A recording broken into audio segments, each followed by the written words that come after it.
1 Timothy 6:16 says, "He alone possesses immortality, absolute exemption from death, and live, dwells, or inhabit an unapproachable light whom no man has ever seen or can see. To him be honor and eternal power and dominion."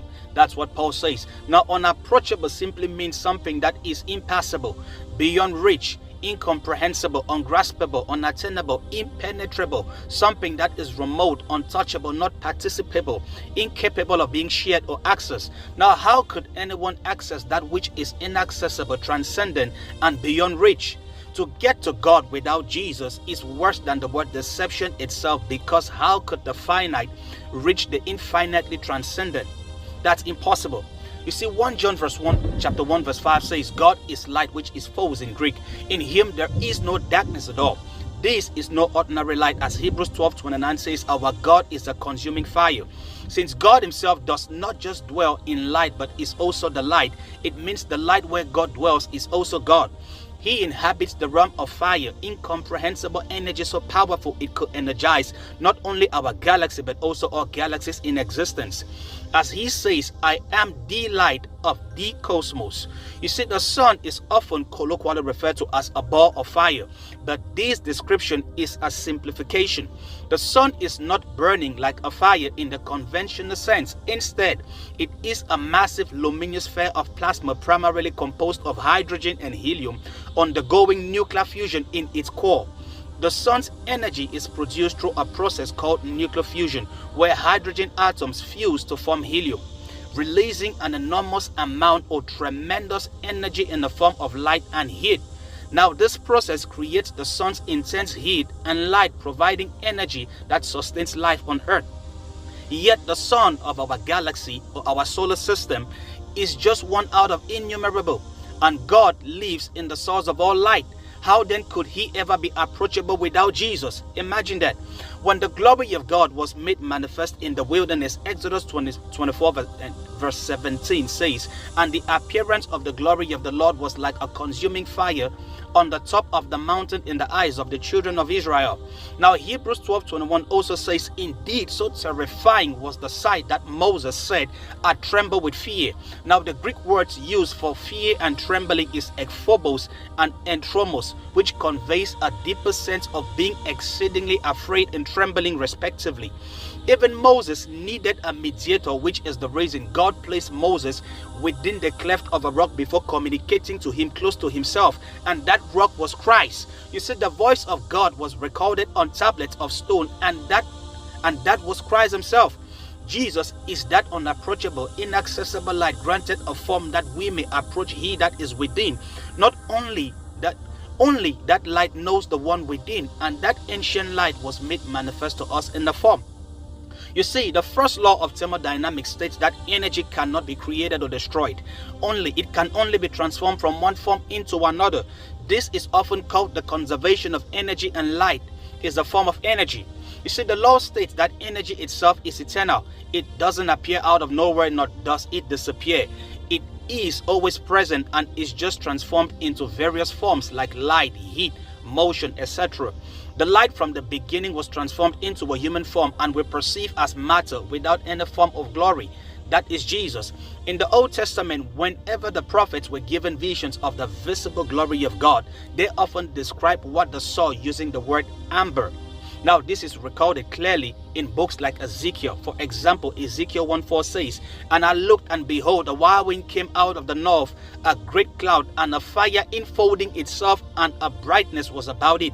And out of the midst thereof, as the color of amber," A-M-B-E-R, out of the midst of the fire. Even Ezekiel 8:2 says, "Then I beheld, and lo, a likeness as the appearance of fire, from the appearance of his loins even downward fire, and from his loins even upward, as the appearance of brightness, and as the color of amber," A-M-B-E-R again.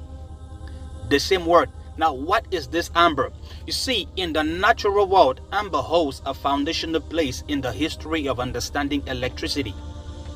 You see, the Greek word electron, meaning amber, is the very root from which the modern words electricity, electronic, and electrostatic are derived from. That's from the word amber. Amber, when rubbed produces what is called static electricity, meaning amber was humanity's first encounter with invisible electric forces becoming visible. Thus, God's appearance, as described by the prophets, resembled an inexpressible form of electrified, living, flowing energy that's of stabilized fire. He's all electrified, which means he's unapproachable. When Jesus declared in Revelation, I am the Alpha, the Omega, that's in Revelations 1:8, 1:11, 22:6, and 22:13, he made an absolute claim of his identity. Alpha is the first letter of the Greek alphabet. Omega is the last letter of the Greek alphabet, which means the end, the limit, the final boundary of all things. Now in physics, omega is the symbol for OHMS, which is the unit of electrical resistance, which measures how much a material resists or opposes the flow of electrical current. Omega was chosen because it represents the end, the point where flow is either allowed or stopped.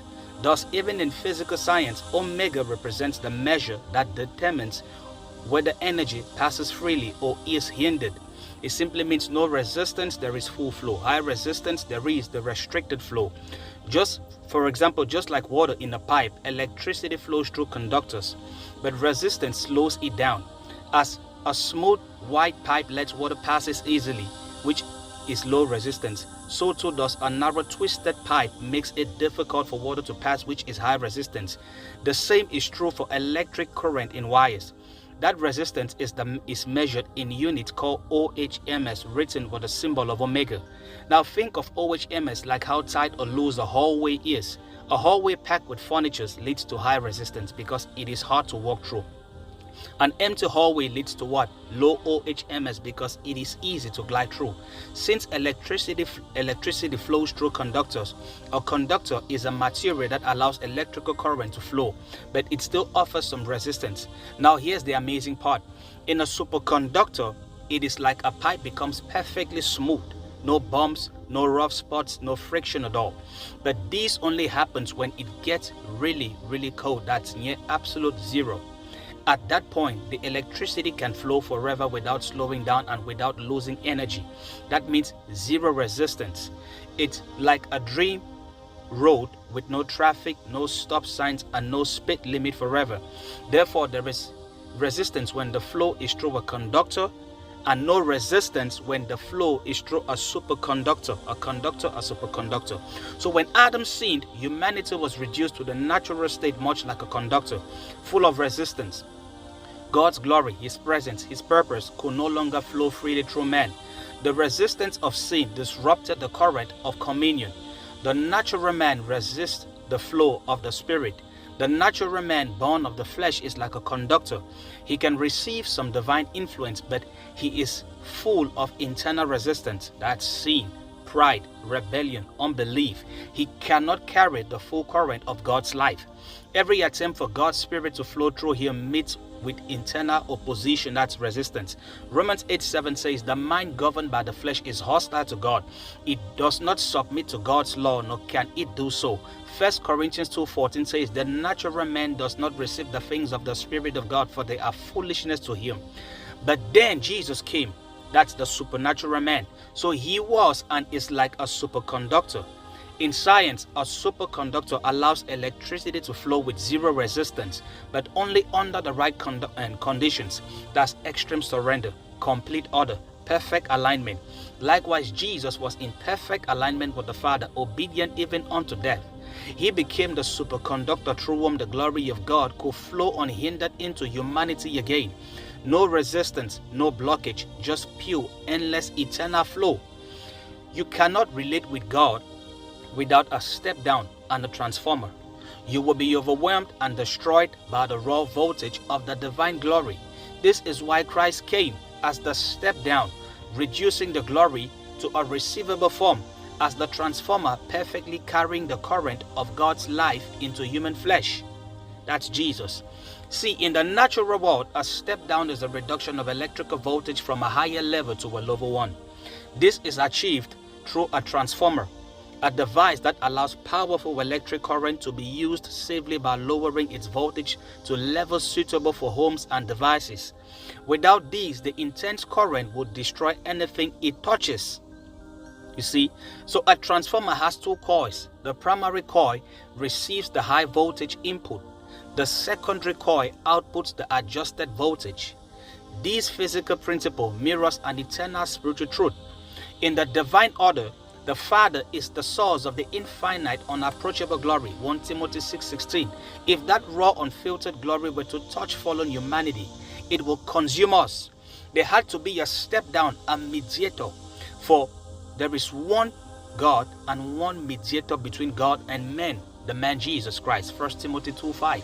Jesus is the divine regulator, the heavenly transformer who stepped down from glory so we could receive divine power without destruction.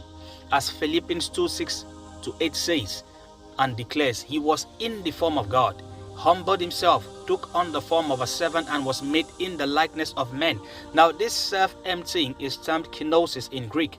Not that he stopped being God. He remained fully God, yet veiled his glory so that it could flow to us without resistance and without consumption.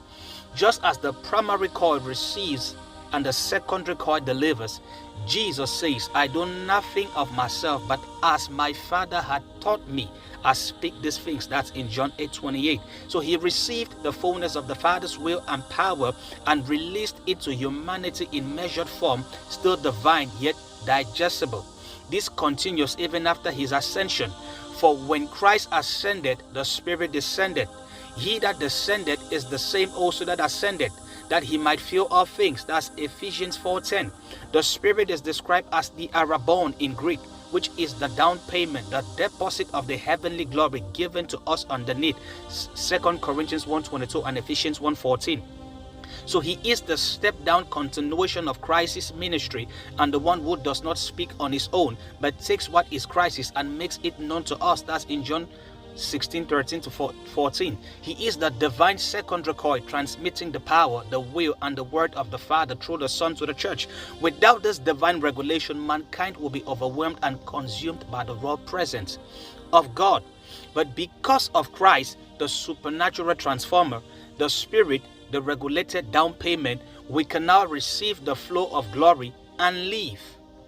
Jesus is the living transformer, carrying the uncreated life of God into the created dust of man and igniting dust with divine fire.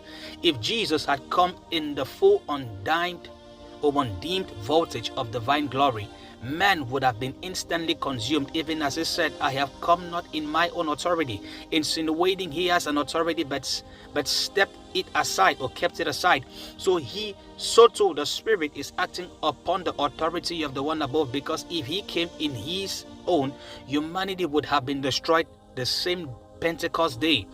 But in infinite love, he stepped down the majesty, veiled himself in the flesh, became the transformer of heaven's life into the vessels of earth, and through him the fire of God now lives in the dust of men. Christ is not just the light.